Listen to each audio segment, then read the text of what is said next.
Hello everybody, welcome back. Today we are going to be doing our Tarkir Dragonstorm set review for all of the green cards. Now if you guys missed it, all of the other colors and the introduction to Tarkir are already up, so you guys can check out all of the new and returning mechanics, draftable archetypes, you name it. But for now we're going to go ahead and do green. We're going to rate them between 1 and 10 on how we feel they will perform in the average limited deck. We've got Yanks on the call. How you doing, Yanks? Good. How about you? Good. Are you excited for green? Yeah. Well, it'll be interesting to see, like, not the final piece because we still have multicolored stuff to go, but like at least the last major color, or see what it's contributing to its archetypes. Yeah, so what are we looking at here? We're looking at Abzan, Sultai, and not Jeskai, Teamer. not Mardu, Teamer. Yeah, Abzan, Sultai, Teamer. So some play your spells again, some leave your graveyard, some counters. So yeah, lots of different things here. We'll see what feels supported and what doesn't. Yep. A Knock Wayfinder is our first card, a 2-mana 1/1. When this creature enters, mill 3 cards. You may put a land card from among them into your hand. If you don't, put a +1/+1 counter on this creature. So even if you miss, it's a bear. And I feel like getting a land, these cards have been pretty valuable, even without a ton of graveyard synergy, getting those extra land cards. Especially in a 3-color set when you really want to dig for your third color. But also there's a ton of graveyard synergy here. There's the Harmonize, there's Revive. What is it? Reverse? I don't remember. Renew. Renew. Thank you. I already forgot what it was. I'm slow today. I need some caffeine. But I can't because I've already had 2. Too much coffee. There's no cap on how much. I know, but I should for just, for my health's sake. What do you think, Yanks? Are you a fan of this card? I am a little bit because of the graveyard synergies in this set. I generally not a huge fan of these cards. Otherwise, they're always fine. Like both halves kind of just feel underwhelming. Like you either end up with just a 2/2 for 2, which is well below what we want these days. And a 1/1 for 2 with hitting a land is okay. Yeah, they've definitely played better than I was expecting. In general, right now there's a mole. It's a 2/3 for 3 that does something similar. Mill 3, return a land, and it doesn't have a lot of like graveyard synergy. But I've always found it to be pretty valuable. I'm liking the hand smoothing, and I'm willing to give up that extra point. The mole, however, is like already on stat, like a 2/3 for 3. That feels okay. That's what I better. was going to ask. That's what I thought it was. Right? But So if it's you miss, always you don't get the 2/3. counter. So like But if you miss, it's a 2/3. If you hit, it's way better than this. If you miss, it's a little better, or it's not because you're paying one more. It's probably a little worse. Well, but you're paying 1 more for the stat. What I'm saying is if this was just a 2/2 without the chance of going up to a thing, that's about on par with the mole, right? Because like Sure. for 3 Yeah. mana, Yeah. 2/3 that did nothing, versus this is a 2/2 that did nothing for 2, which is about the same. Sure. Yeah. So if it doesn't do the thing, then it's the same, right? Because you get that it becomes the vanilla creature that the other one already was. Assuming they both missed, where the difference here is when you did do the thing, you didn't get the even statted creature. Yes. And Yep, now yeah, I'm wondering, in a more 3-color set, with a graveyard synergy, I think that's on par. That feels balanced. Does that make sense? The ability feels more valuable than Yes. the mole we're comparing it to. So I like this card. I don't think I'm cutting one of these most of the time. So I would say that that's a 5. Probably not cutting either, just because you kind of can never have enough 2-drops. But if I do, this is probably the first one I'm cutting. Yeah. What was your rating? Same thing. It's 5. I'll play it if I have to, but I'm not happy with it. Attuned Hunter, 3 mana for a 3/3 with trample. Whenever 1 or more cards leave your graveyard during your turn, put a +1/+1 counter on this creature. So this is just a payoff for all of the Revive, Reprieve, I don't, Rapunzel, somethings. I can't, can't, Renew. can't keep up with them anymore. Every set, it's something I can't remember. Yeah, so your Renew, your Harmonize, this is going to be good for all of those things. And it's just a fine statted creature on its own. At 3 mana with Trample, I'm really happy to get this in my deck. So I'm going to say this is a 6. Agreed. Also, actually, this made me think about a little bit more about the last card. I guess because you're milling those cards and then putting one into your hand, that should trigger cards like this, Yep. which I didn't think about before, so that does help that a little bit. Yeah, it's actually making a card leave, so it's one of the enablers for it as well. Yeah, it's not like look at the top 3, reveal a land and put it in your hand, and then put the others in your graveyard. It actually goes to the graveyard and leaves. So Yep. this card, yeah, I like this card though. You're already getting rate, if not a little bit better with the trample ability, and this is in 2 different sets of plans that wants to have things leave your graveyard. So should be easy to have that happen. And your rating? Yeah, 6. All right. Next up, we have Bloomvine Regent, 5 mana.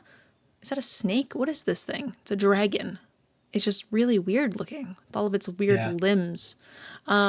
It's a 4/5 with flying. When this creature or another dragon you control enters, gain 3 life. So that's fine for 5 mana. Or you can cast it as an omen to search your library for 2 basic lands, basic forest cards, reveal them, and put them onto the battlefield tapped, and then the other one untapped, one into your hand. I'm struggling today, don't mind me. It's fine. I like the flexibility. The stats are fine. Pretty happy to have this in my deck. I think this is like,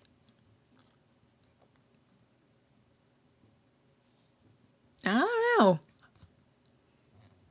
I like this card for the dragon. I really don't like the omen. I don't mind the omen.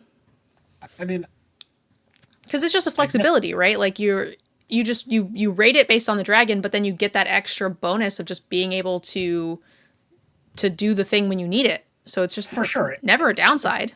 And it's not a negative. It's not a negative, of course, to have it. That kind of stinks. Like, you get to ramp and still keep your big flying bomb-ish thing in your deck. That seems excellent. You don't get to fix at all. You've already got at least 1 green. Maybe I guess you can get your second that way. It's basic forest. It's not even like there's duels you can get.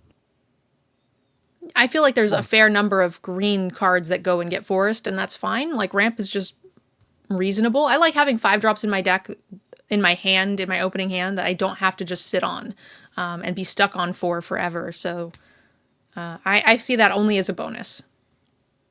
Oh yeah, I mean all the omens are just bonuses. I just don't think this is a particularly good bonus. That's fair. I really think it is. So my rating is 7. I'm pretty high on this card. I'm probably just a little lower at like 6.5, and that difference is probably what we see the omen as. Probably. Next up, Champion of Dusan. 3 mana for a 4/2 with Trample and Renew. You can pay 2 and exile this from your graveyard, put a counter and a trample counter onto a target creature. Activate as a sorcery. That's pretty nice. Trample +1/+1. And it's a reasonably statted creature on its own with Trample. I think this is an excellent Renew. I've been pretty unimpressed. I've been really unimpressed with the Enlist? No. Endure.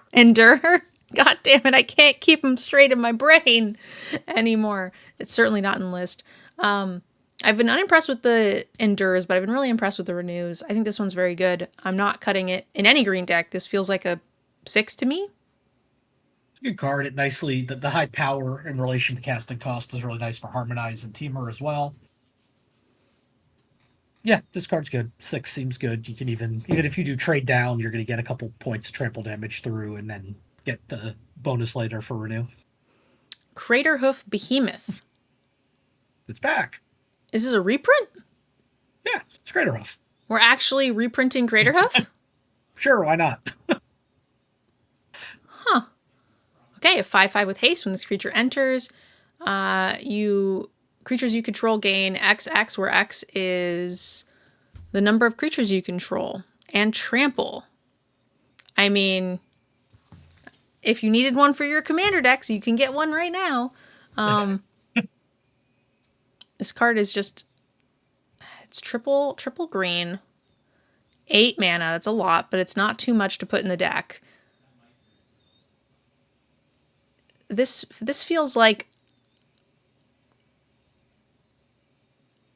a 9.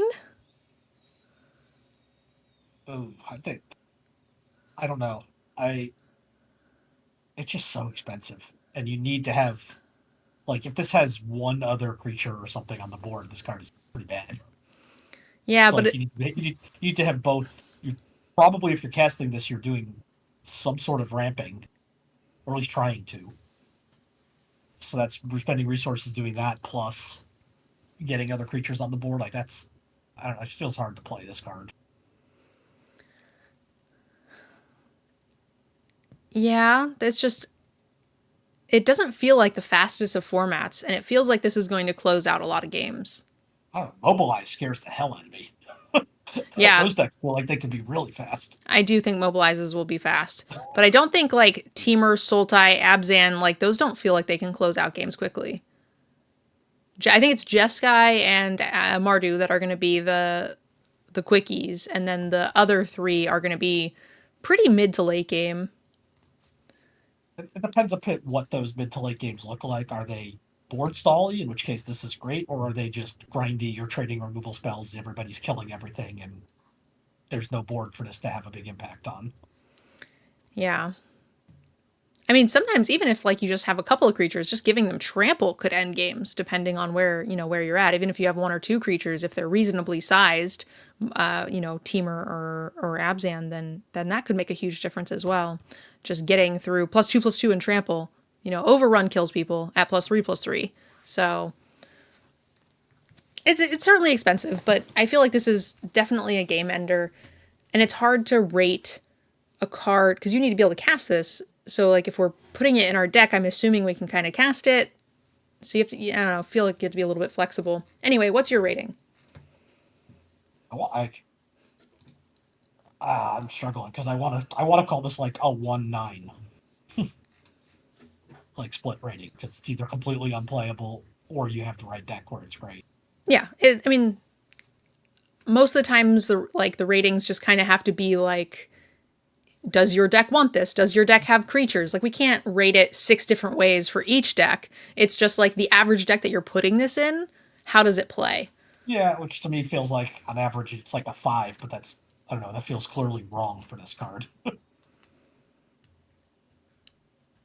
Because I think there are going to be a lot of decks where you're just like, oh, I have an 8, I'm Sultai and I have 8 creatures. Like, okay, then we're not running this. Like, we're kind of moving on at that point. But I mean, or, yeah, if your curve tops out at like 4 or 3 and you're just like, okay, I'm going to run like 13 lands or whatever on Arena. Like, okay, then we're not running this. But I'd be surprised if I ever put this in a deck. well, because you don't play creatures. Like, like, of course you're not playing this. No, but even if I'm playing green, like, I'm probably wanting a bunch of like 5s and 6s, and how many of those can you have in addition to 8s? Like, I don't know. This just feels like a card that's not going to see much. That's not going to be good. Maybe sealed, because sealed can be glacially slow sometimes. But Fair enough. You still have to give it a rating. I mean, I guess if I'm averaging my things, it's a 5, because that's just it's so swingy. All right, that is going to be definitely our largest disparity there. Let's talk about Dragon Sniper. 1 mana for a 1/1, Vigilance, Reach, and Death Touch. It does everything. And it attack. Oh wow, Death Touchers that you can get in and attack with that they don't want to block, that they then still can't block. I think this is excellent. 6.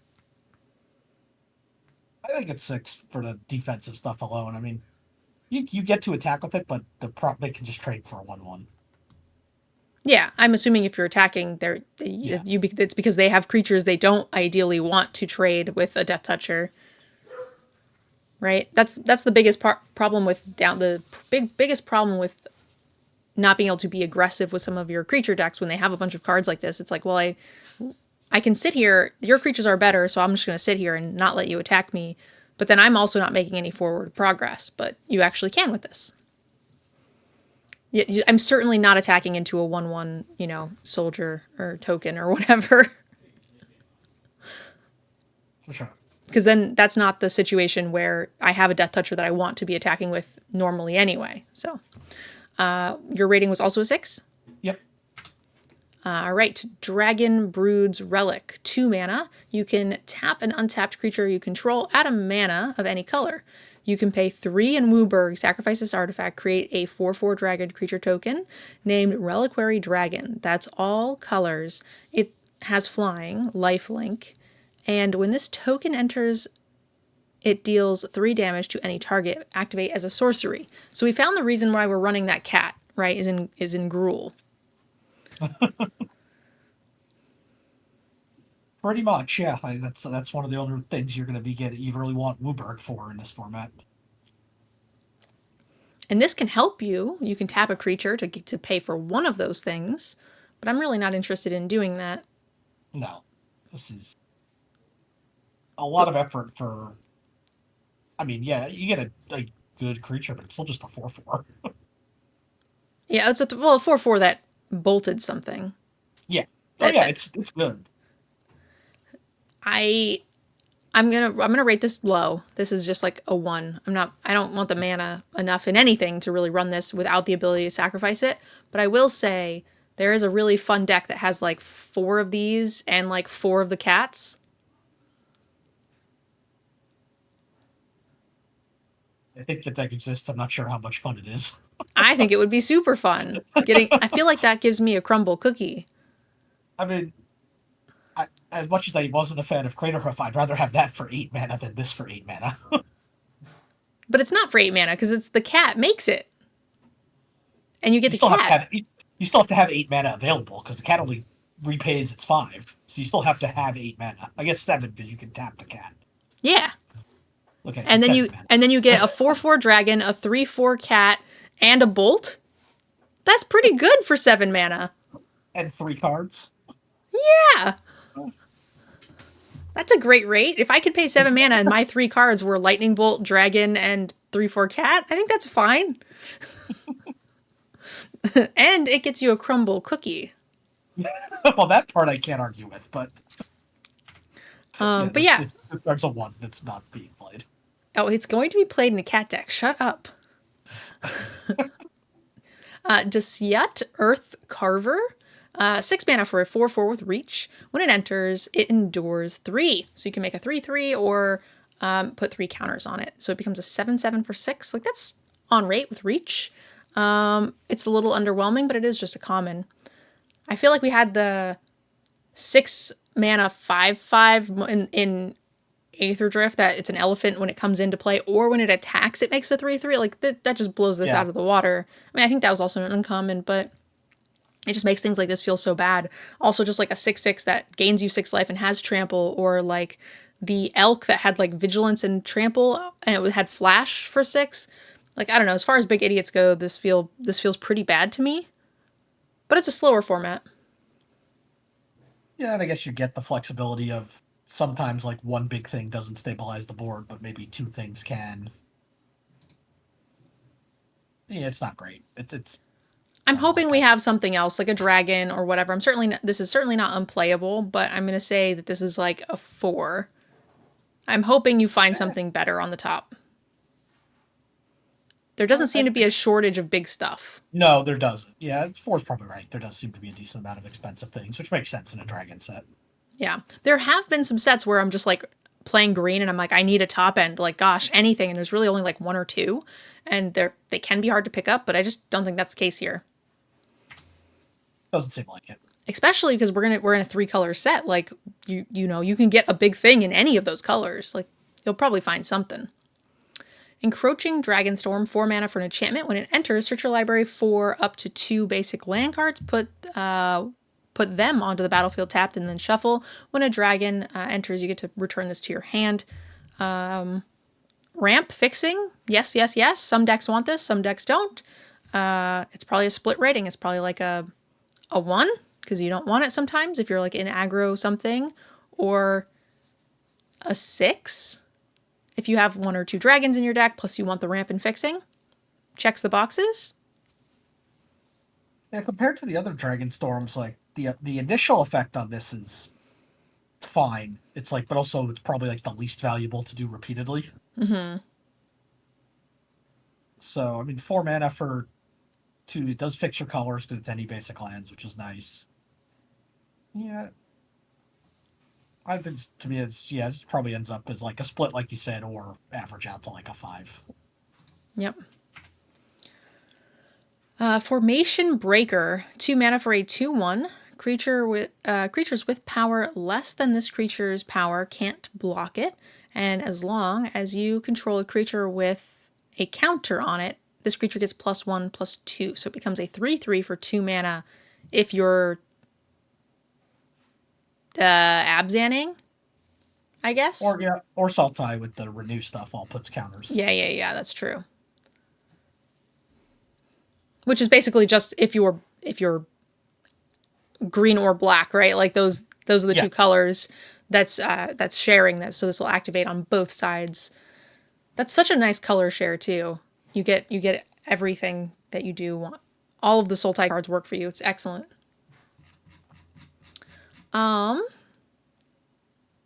It seems like a fine filler.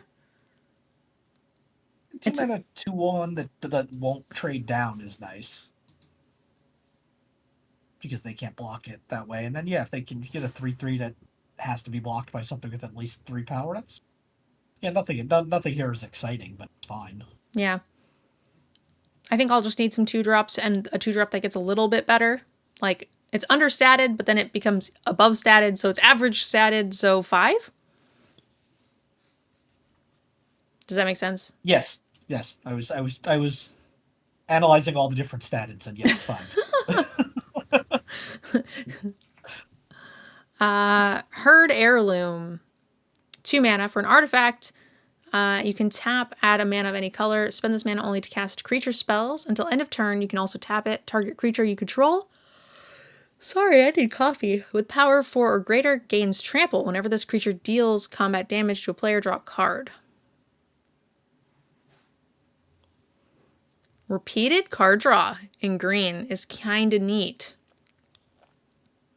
And you can always repeatedly give things trample, which could be really useful. I don't hate this card. It's slow, but it sort of gives you a way to break board stalls, gives your big creatures a way to get through on like smaller annoying decks, and you get to draw. We're always happy to play, you got 2 mana 1/1 or 1/2 that's a mana door. Obviously, you don't get the body here. You get some extra effects. Yeah, I feel like the effects are solid. Yeah. I think this is cuttable, but playable. So I'm going to say this is a 5. I think I'm probably slightly higher. I like this card particularly just because of the fixing in a 3-color set. Yeah. But still, it's not. If you're in the probably mostly teamer, you're going to have a lot of targets for this, even like 3 mana 4/2s that you can give trample to. Yeah. So I think that'll be good. I've got it at like I guess 5.5, not much higher, just a little bit. Heritage Reclamation, 2 mana. You get to choose one. Destroy an artifact, destroy an enchantment, exile 1 target card from a graveyard, draw a card. So you could exile their Harmonize cards, their Revive cards. Was that it? Renew. Fuck! Or you could just exile your, swamp or whatever, and then you trigger whenever things leave your graveyard cards, and it replaces itself. So that's nice at instant speed. So you can just cycle it away or have a built-in enchantment artifact removal. I like this 23rd playable card. It's like a 5. It's fine to put in your deck if you have the room.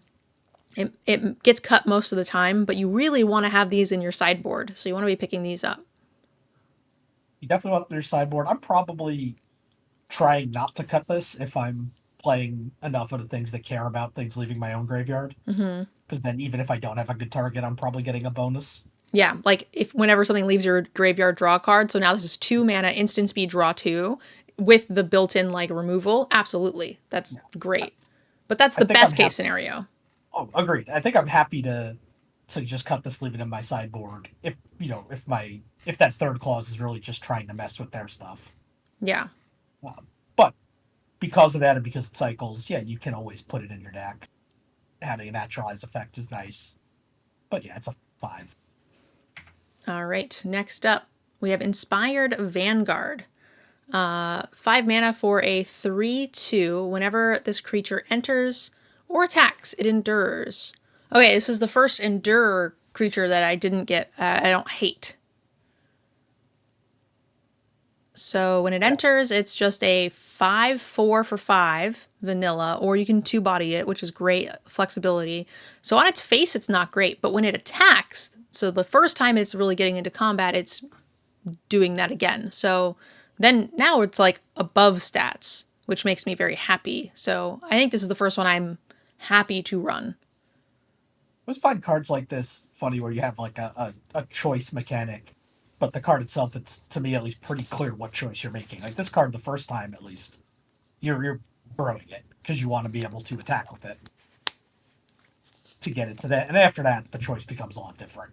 At that point, you're probably more likely to start making 2/2s unless you need to be bigger than to get through a 5/5 and make yourself 7/6 or something. Yeah, it depends. I mean, if I'm playing against Mardu or something, then I think I'm making the tokens. Mardu or Jeskai probably. Just depends.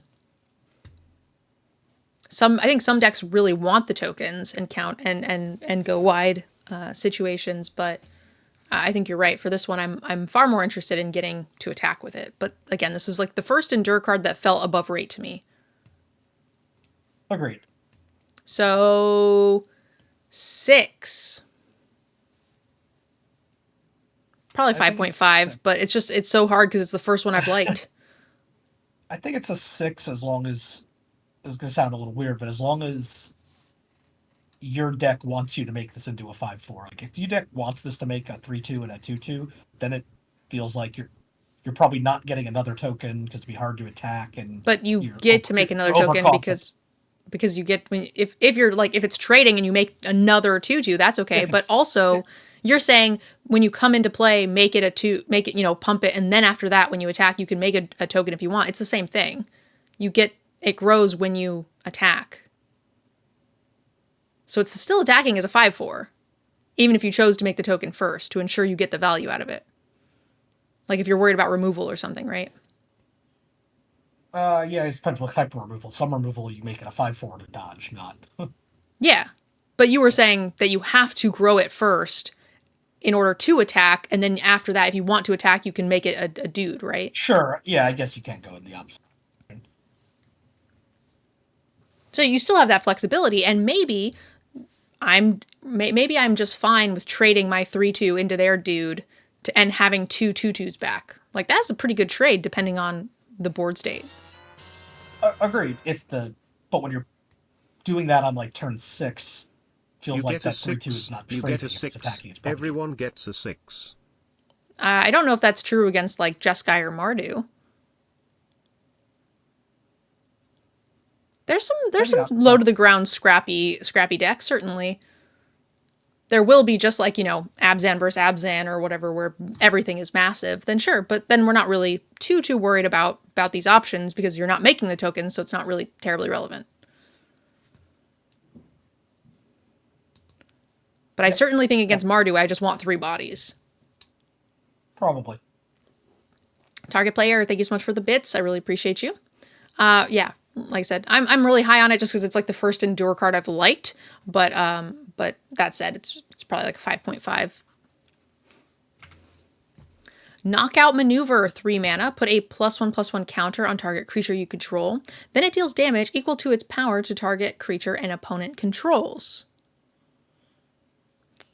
Sorcery speed. I'm so spoiled now. I want this to be instant speed. And like 1 mana, what is happening? Why is this why is it so expensive? Green removal has gotten kind of crazy. Yeah, I think this card is good. The counters are relevant. It's a bite, not a fight. Yeah, I we know were in she's going backwards into the camera, but her head looks way too big. Oh yeah, kind of those. Rating wise. 6. No, 7. Oh, 7. so this is what green gets for removal, right? Like, Yeah, but it feels yeah, weaker than what we've been getting. yeah, I do think it's sure. good. It just doesn't feel like an 8 to me. And that's No, it fine. Like probably is. sometimes green doesn't have 8s for removal. Yeah, you're probably right. And this is what that removal should look like, though, in I my opinion. agree. I'm thinking like original cons. We got 4 mana sorcery +1/+1 counter Fight. and fight. We were thrilled. Yep. Good old hunt the week. Yep. But Yeah, those days are 7. gone. Yeah. All right. I don't know what that is. Crotic Neskar, Crotic. 2 and a green. I don't know if that's right. That's just the way I'm saying it. 2 and a green for a 4/4 insect with defender. You could pay 2 and a green to have it attack as if it didn't have defender. It's interesting. I could see like a slower soul tie deck just wanting a massive body to like protect. And it's a 4 power creature for 3 mana for Harmonize, which is nice. Oh, yeah. Harmonize, certainly. And there are also some like ferocious-y looking things. Like if you have a creature with power 4 or greater, do a thing a little bit. Is there some of that in Yeah, the set? yeah, like you saw the mana rock that you can give power 4 or greater trample, and then you can let this attack, like that. Yeah. I have to take a look and see if there's any. I feel like there's also going to be like a when a creature with power 4 or greater enters, draw a card. Like that seems like the thing Teamers also kind of wanting to be doing a bit. So I feel like just having that point might be really good. So this is certainly playable, but I don't like the mana sink amount of it. It's a lot of mana to make it attack. Yeah, I'd just much rather have like the 3 mana 4/2 we saw trampler we saw earlier with Renew. That's also a common. Yeah, that renew was insane, honestly. I'm going to say this is like a 4.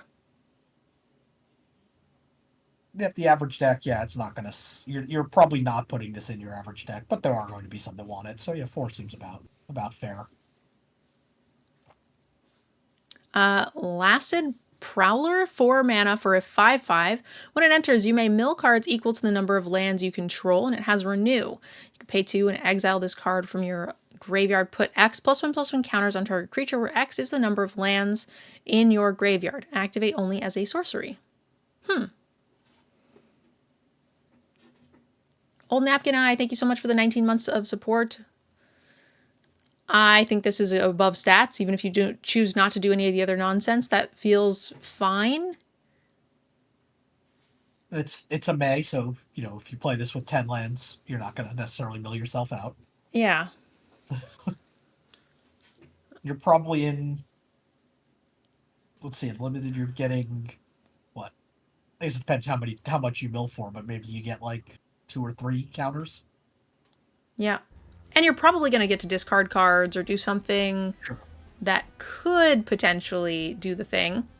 So I think that this is okay.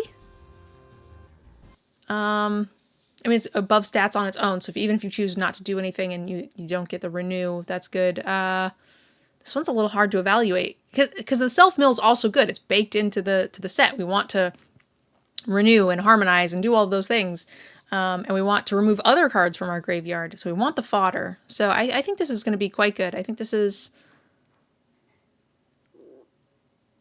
a 7. Yeah. Maybe an 8 in a deck that really wants to do this thing. It's funny though, because this you're correct, right? This is above rate.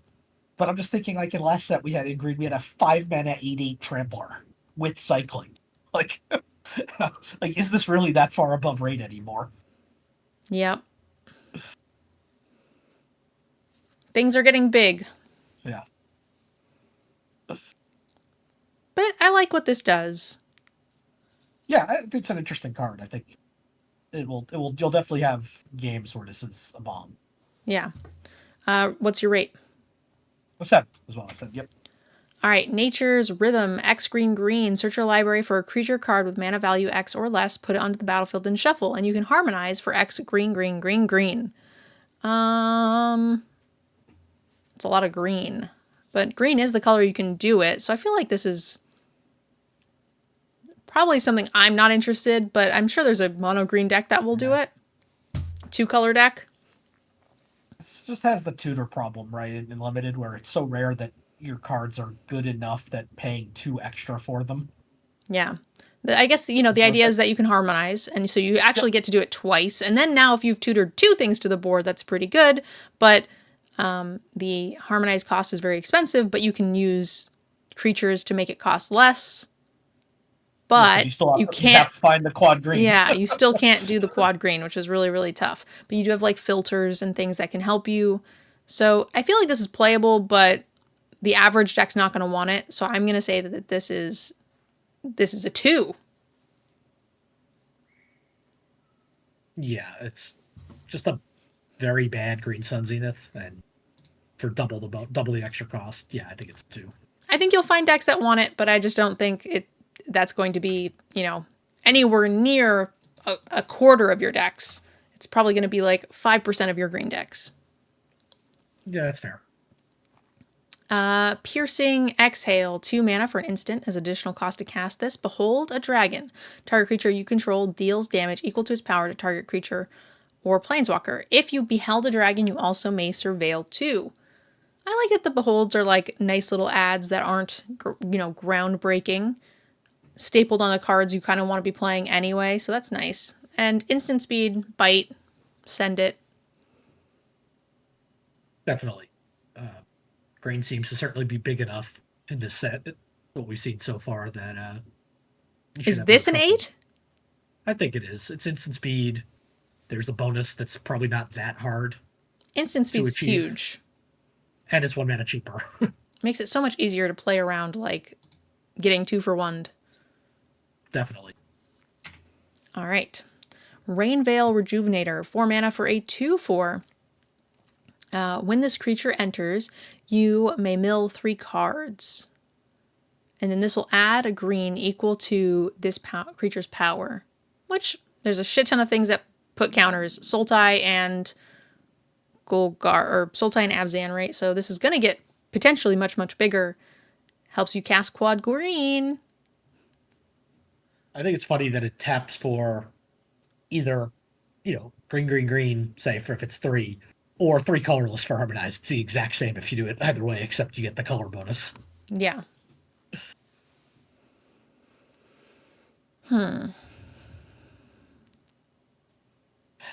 going to help you cast all your cards that don't have harmonized, though. I think this is okay. Yeah. I think it's an okay body. It's going to add some stuff. You might want to mill cards. It's going to synergize well enough with both what Tamer and Sultai are trying to do, so I think it's certainly playable.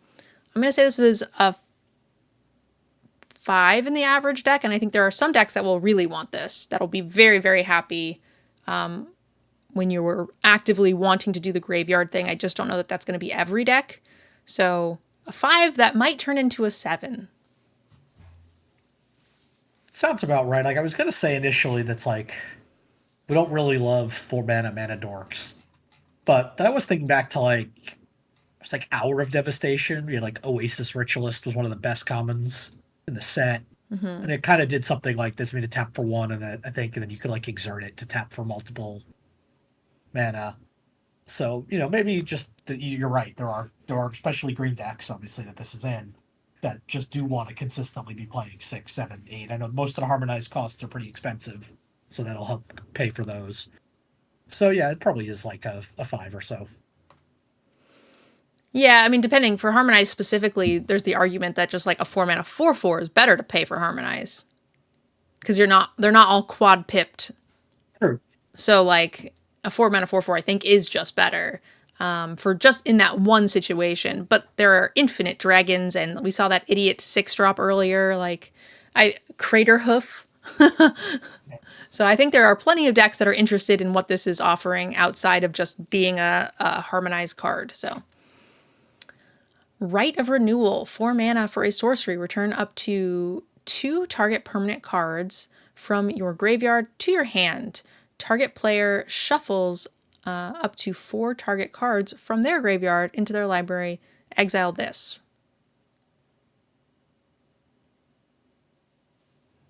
Okay. I always love these because I feel like green has a hard time getting card advantage, and then they always end up not being good. Like they don't end up like it ends up being too slow, too expensive. But we'll see. Like this format seems slower, a little bit more grindy, so maybe you've got the time. But yeah, these feel very borderline typically. So I'm gonna say it's a 5. That's right. You get a little bit of the added benefit with getting to trigger your, cards that care about leaving your graveyard and messing with theirs. But I don't know if that's enough. While also putting your bombs back in your deck. Well, you're probably just putting your bombs into your hand, right? It depends. Yeah. Oh, yes, if they're spells, you can put them back in your deck. Spells, removal, whatever. Yeah. But yeah, I think it's a 5. It'll definitely depend on the speed of the format, which we have to figure out still. Yeah. Next up, Roamer's Routine. We have 3 mana for a sorcery. Shuffle your library for a basic land card. Put that onto the battlefield tapped, then shuffle. And it has Harmonize.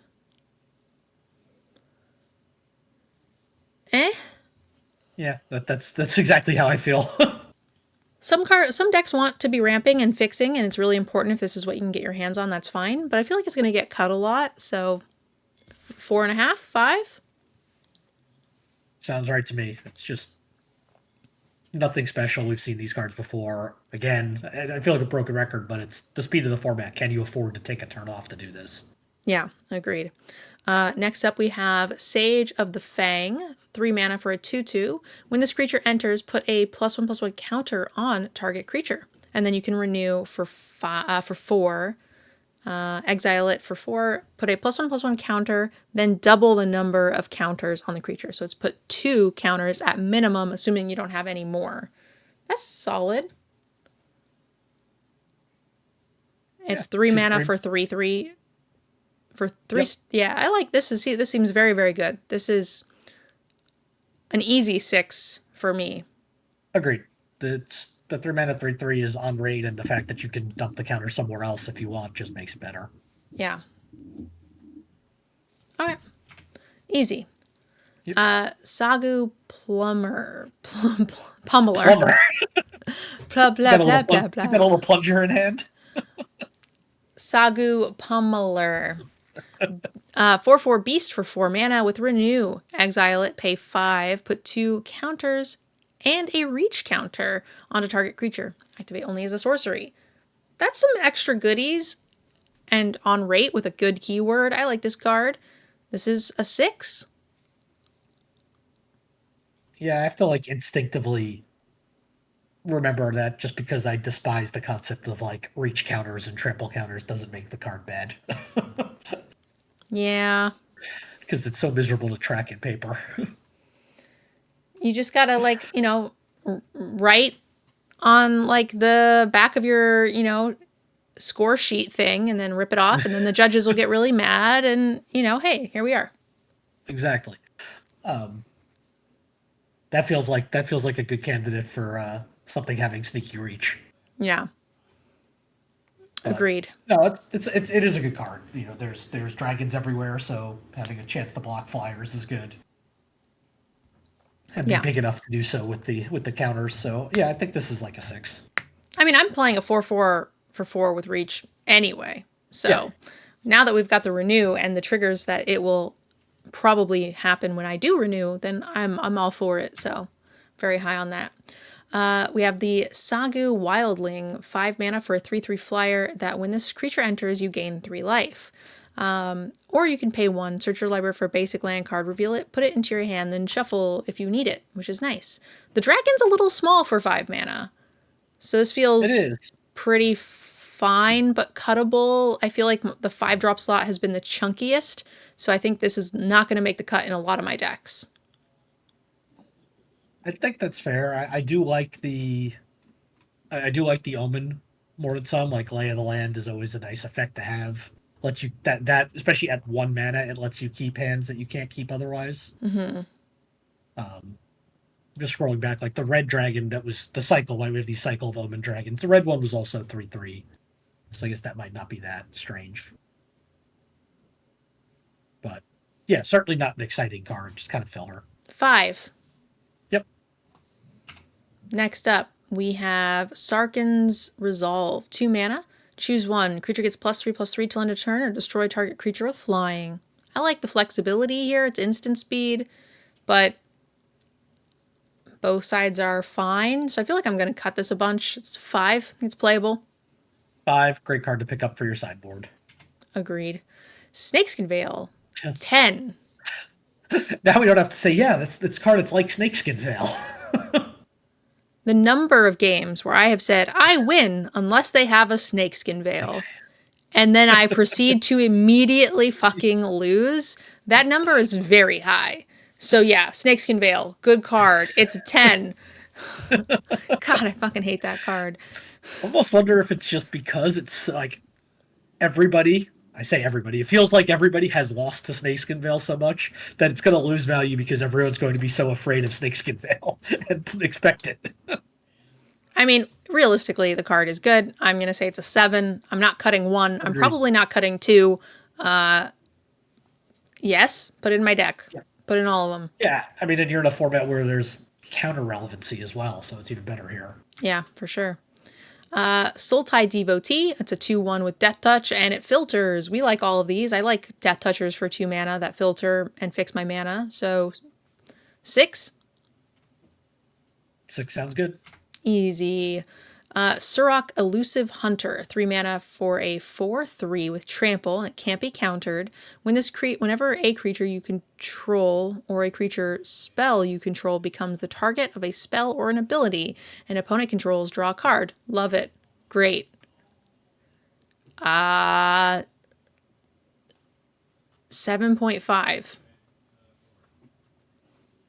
Yeah, it's fairly easy to get rid of this, but you're going to draw a card if they do, so. Yeah. And he's like he's your 3-drop. Like there's a good chance that there's something else they need to kill before they can kill this. Or maybe the thing that they can do is like tap your stuff down over and over again. We saw it hamper and then like get absolutely wrecked, right? Definitely, yeah. Like we're assuming that the card alive. Yeah, we're assuming the thing that they have to handle it is a removal spell, and then we're assuming that you don't have anything scarier. So, yay. Rating wise, I think 7.5. 7.5, yep. Synchronized Charge, 2 mana. Distribute 2 counters among 1 or 2 target creatures you control. Creatures you control with counters on them gain Vigilance and Trample until end of turn. Trample and Vigilance? That seems pretty good. I was going to say I don't like that this is a sorcery, but that makes sense if you're giving something Vigilance. Vigilance, yeah. This feels game ender-y to me, like a cheap way to do it, and you're getting the counters to enable the rest of the things. There's tons of cards that say like when you the first time you put a counter on a thing, do a thing. So I feel like I want to be doing those things pretty regularly, and even though this is not like a big overrun, like it's a baby overrun that is activating those things, and you want to be sort of steamrolling, getting more counters as you go. I like this card.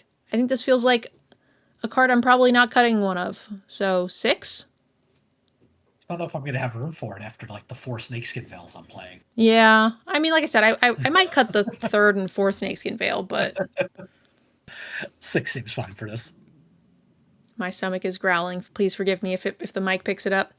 Trade Root Envoy, 4 mana for a 4/3 dog soldier. Lots of dogs, yay.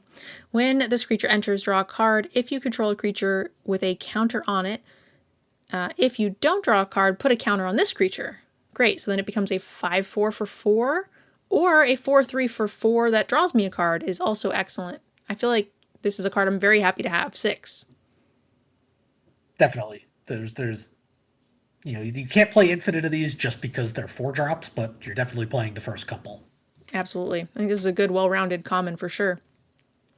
Another dog. Why is there so many dogs here? I love it. The Einok, from which are part of the Abzan clan, are all dog soldiers or dogs. That's cool. I don't remember that from the first one.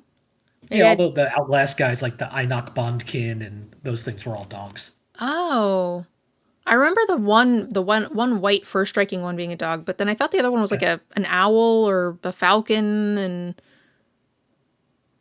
maybe I'm just misremembering. no, I mean there were definitely other Outlast cards that were not Einok, but there was like Einok Bondkin and Khans, Einok Guide from Fate Reforged, Artillerist. They're just a kind of white and green for the most part. Interesting. All right. So 2 mana, 2/3. Whenever this creature becomes tapped, look at the top card of your library. If it's a land card, you may reveal it and put it into your hand. If you don't put that card into your hand, you may put it into your graveyard. This attacks really well. It's above rate, right? On turn 3, especially on the play. This is going to get a few free triggers. You can also sneaky tap it with Harmonize, so you can get some free peaks and get some card advantage with it. It's above rate. I think this card is excellent. So much so that for a 2-drop, I believe that this is a 7. Just trying to remember the name of a card this reminded me of. I think it's Dryad Greenseeker. Um, yeah, that was a 2 mana 1/3 that you could tap it to look at the top card. If it's a land, you could reveal it and put it to your hand. Yes. This is definitely better. That's not necessarily strictly better because that could tap itself. Yeah. But this is more power. You also get the ability when it attacks, whereas that you didn't, and you get the option to surveil it into your yard. Where that one you just had to leave it on top if Yeah. it wasn't a land. So And that that one card was was great. like fairly statted. This is well Yeah, above, I think. yeah. So I think you're right. I mean, I really liked that card. Granted, that was 7 years ago at this point, but this card is better. I like it as a 7.